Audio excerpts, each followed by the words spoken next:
Resbob diamankan di Semarang setelah pelarian ke Surabaya dan Surakarta. Adimas Firdaus atau dikenal dengan panggilan Resbob akhirnya ditangkap Direktorat Reserse Siber Polda Jabar, Senin, 15 Desember 2025.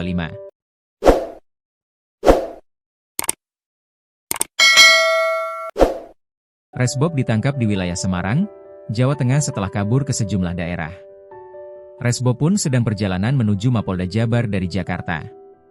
Di Resiber Polda Jabar, Kombes Reza Ramadiansyah mengatakan dia bersembunyi di sebuah rumah di Semarang. Ditangkap pukul 13 waktu Indonesia Barat.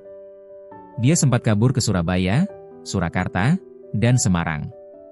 Dia pelaku ujaran kebencian lantaran telah menghina salah satu suku, Sunda, dan menghina pendukung sepak bola, Viking, katanya.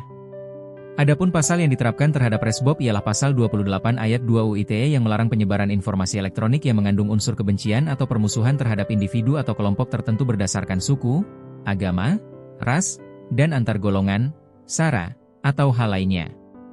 Terima kasih kepada para tokoh masyarakat sehingga kami bisa mengungkap kasus ini.